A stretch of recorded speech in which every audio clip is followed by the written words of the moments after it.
Hello दोस्तों, आइए बात करेंगे इस वीडियो के अंदर कि अगर औरंगाबाद वालों की तरह जैसे इम्तियाज़ जलील को वहाँ पर एमपी बनाया, अगर उसी हिसाब से उसी रेशियो में उसी तरीके से अगर मुस्लिम वोटर्स एएमएम पार्टी का लोकसभा चुनाव के अंदर इस बार मदद करेंगे, सपोर्ट करेंगे, तो एक दो नहीं बल्कि पूरे 92 लोकसभा सीट पर एआईएमएम कब्जा जमा सकते हैं। जी हाँ, बिल्कुल आपने सही सुना और मैं ये प्रूफ करूँगा इस वीडियो के अंदर और डाटा के साथ मैं बातें करूँगा, प्रूफ के साथ मैं बातें करूंगा और आइए एक एक करके हम लोग देखेंगे, ध्यान से देखेंगे इस वीडियो के अंदर। बहुत ही मज़ेदार रहने वाला है ये वीडियो और अगर मज़ा ना आ जाए तो फिर कहना दोस्तों। और मैं सारे प्रूफ के साथ बातें करूंगा, सारे पॉइंट और स्टैटिक्स के बेसिस पर मैं और डाटा के बेसिस पर जो है मैं बात करूंगा। सबसे पहले हम बात करते हैं दोस्तों कि 92 लोकसभा सीट ऐसे हैं जहां पर मुस्लिम वोटर्स जो है वो 20% से ज़्यादा है और इसके अंदर भी अलग अलग रेशियो है, वो भी मैं बताऊंगा। और औरंगाबाद की बात मैं क्यों कर रहा हूं और क्यों कह रहा हूं कि अगर औरंगाबाद जीत सकती है एमआईएम पार्टी तो बाकी सारे जगह पर तो यूं ही चुटकियों में जीत सकती है। और क्या है इसके पीछे का लॉजिक वो भी मैं बताने वाला हूं। लेकिन एक नज़र दौड़ाता हूं दोस्तों कि किस राज्य में कितना मुस्लिम लोकसभा सीट है जहां पर मुस्लिम वोटर से जो है डिसाइडिंग फैक्टर बनते हैं और किसकी जीत हुई है ज़्यादा, किस पार्टी की।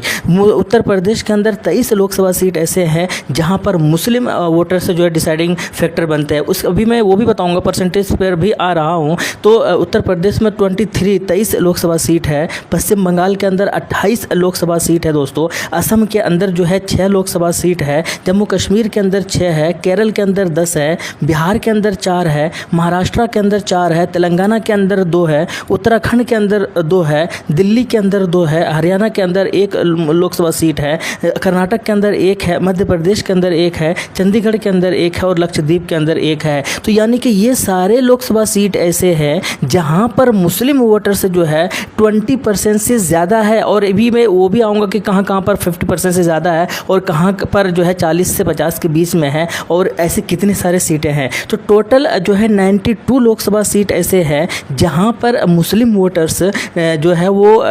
20% से ज़्यादा है। लेकिन मज़े की बात यह है दोस्तों कि इन 92 जो मुस्लिम वोटर्स यहाँ पर डिसाइडिंग फैक्टर बनते हैं, तो 92 जहाँ पर सांसद होना चाहिए, मुस्लिम सांसद होना चाहिए, वहाँ पर जो है बीजेपी के पास जो है उस 92 में से 45 सांसद, 45 एमपीज उन जगहों पर जो है जीतकर लोकसभा के अंदर पहुँचा हुआ है। तो आप समझ सकते हैं किस तरीके से डाटा बदल रहा है और क्यों बदल रहा है। चलो एक नज़र में दौड़ाने की कोशिश करता हूँ कि टोटल जो है वो 16 सीट ऐसे हैं जहाँ पर मुस्लिम वोटर्स जो है 50% से ज़्यादा है। जैसे कि करीमगंज है, डुबरी है, बारपेटा है, नौगांव है, किशनगंज है, श्रीनगर है, बारामूला है, मल्लमपुरम है, मालदा है, मुर्शिदाबाद है, बहरामपुर है, लक्षद्वीप है, तो इस तरीके जंगीपुर है। तो ये एक लंबी फहरिस्त है, यानी कि 16 लोकसभा सीट ऐसे हैं जहां पर मुस्लिम वोटर्स जो है वो 50% से ज़्यादा है। और इनमें से जो है एक किशनगंज भी है जहां पर पिछले बार अख्तरुल ईमान साहब जो है वो एमआईएम पार्टी से चुनाव लड़ा था, हालांकि हार गए थे, तीसरे नंबर पर रहे थे, लगभग 3 लाख के आसपास वोट लेकर आए थे। तो ये वो सीट है जहां पर जो है आसानी से मुस्लिम वोटर से पहुंचना, मुस्लिम एमपी जो है पहुंचना चाहिए संसद के अंदर। इसके अलावा जो है 41 से 50% जो जहां पर मुस्लिम वोटर्स है वहां पर वो 11 सीट है और उन 11 सीट में से सिकंदराबाद है, हैदराबाद है, ररिया है, कटिहार है, लद्दाख है, बिजनौर है, नगीना है, मुरादाबाद है, रामपुर है, संभल है, रायगंज है। तो जो ये कहते हैं कि यार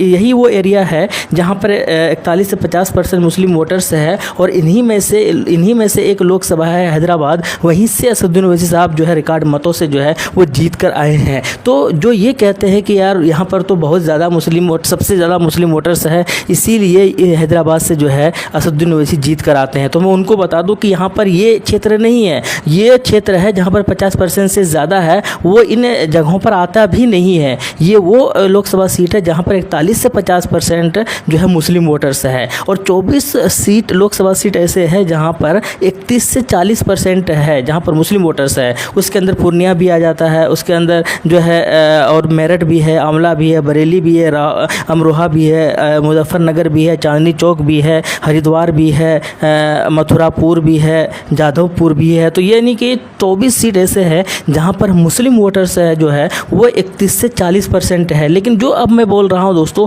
वो इंटरेस्टिंग हो जाता है क्योंकि ये वो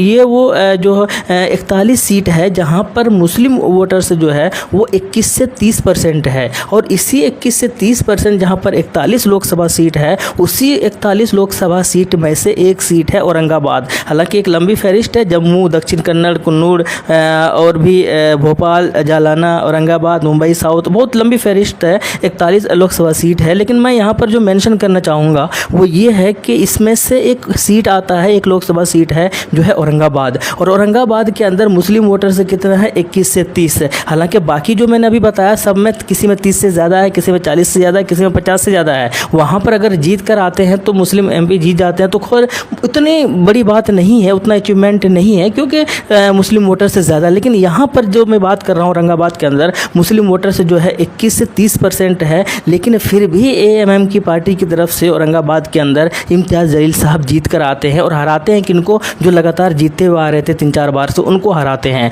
तो ये समझने वाली बात है कि अगर यहाँ से हरा सकते हैं इस जैसे लोकसभा क्षेत्र से जहाँ पर 21 से 30% मुस्लिम वोटर्स है, अगर इन जगहों से हरा सकते हैं तो फिर बाकी जगहों से तो आसानी से जीत जाना चाहिए, जहाँ पर 30% से ज़्यादा है, जहाँ पर 40% से ज़्यादा है, जहाँ पर 50% से ज़्यादा मुस्लिम वोटर्स है, तो वहाँ पर तो आसानी से मुस्लिम संसद जीत कर जो है संसद पहुँचना चाहिए, यानी लोकसभा पहुँचना चाहिए। तो इस हिसाब से जो है 92 सीट पर जो है मुस्लिम वोटर्स जो है वो पहुँचना चाहिए संसद के अंदर, और इन 92 में से BJP का बल्कि पहुँचा हुआ है 45। आप समझ सकते हैं, बाकी TMC वगैरह का भी है, लेकिन BJP को इसलिए कर रहा हूँ क्योंकि BJP लोकसभा में मुस्लिम जो है MPs को या मुस्लिम उम्मीदवार को सिलेक्ट करती नहीं है, बहुत कम नज़र आती है। तो खैर कुल मिलाकर अगर इस बार लोकसभा सीट के अंदर मुस्लिम वोटर्स अगर आधे से भी ज़्यादा भी अगर मुस्लिम वोटर्स यूनाइटेड हो जाते हैं और सब मिलकर जो है एक पार्टी, किसी भी मुस्लिम पार्टी को